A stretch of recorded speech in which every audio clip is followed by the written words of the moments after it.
قوربان من خۆم بۆ خۆم خراپە من وعدێکم بە جەنابەوەڵێم بەیانی دێم سعات دەنایم پەیوەندی بە دینەکەم وە نییە من وەکو حاجر سەلام خراپە هێنا دینەکەم ئەو دینە جوانی پێغەمبەری خوا صلی الله علیه و سلم هەر کاتێ وەکو پێغەمبەری خوا ڕێژکەی پێغەمبەری خوام پێگرت هەموو کەسی حەزەکا مەرحەبایم بکە هەموو کەسی حەزەکا دۆسایەتی بکە هەموو کەسێکیش حەزەکا معاملەم لەگەڵا بکە کە پێغەمبەری خوا صلی الله علیه و سلم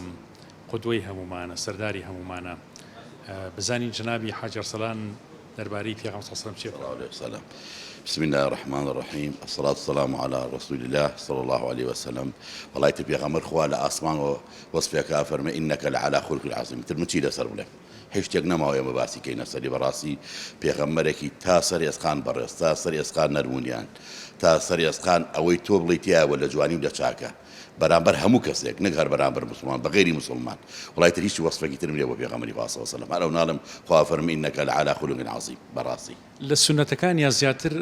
حاجر سەلام جنابت چه سنتێکی زیاتر جێبەجێەکەی کە ڕۆژانە عملی بێت والله الحمد لله سنتەکانیمان زۆر کردو سپاس بەخوا توانیمە دوو شەمانەکانی بە ڕۆژ بوومەکو جەنابیان صلی الله عليه وسلم توانیمە سنتەکانی زوحابە جێبێنم ئەگەر توانی بێتم بە پێی توانای شەو نوێژم کردو سپاس بەخوا ئینجا بەڕاستیەکەی ئەو سنتە جوانانی پێغەمبەری خوا صلی توانیمە لەگەڵ دراوسێکانمە ئیقامەی سەڵات کەم لە دەرەوە بەڕاستی کەوترەوە کەیتر بڵێم وڵایەوەی کە توانی بێتم کردومە بەشتەوەش کە بە پێی توانە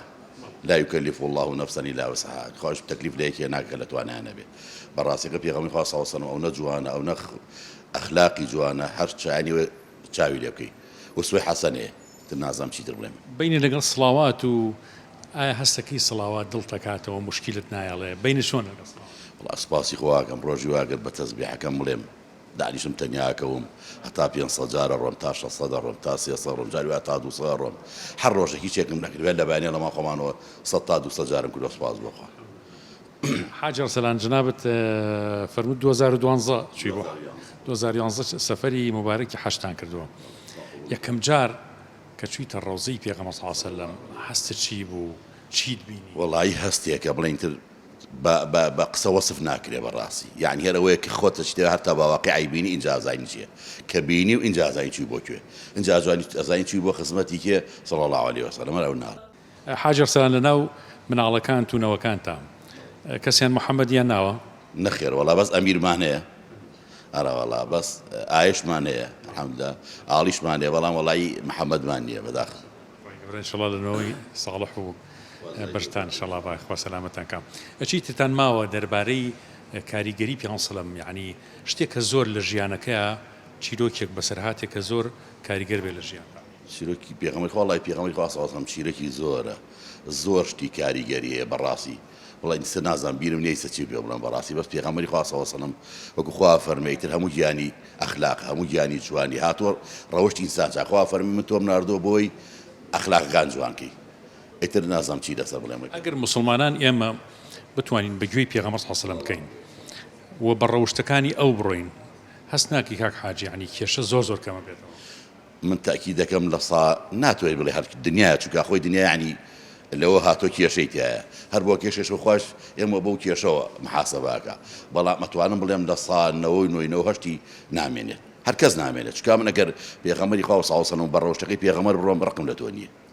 حەزەکەم بۆ خۆم پێم خۆشە بۆ تۆش پێم خۆش بێ کەواتێ تر ڕق نامێنێ لە معاملەی بازاڕە چەند ضرورە ئێمە معاملەمان مسلمانانە و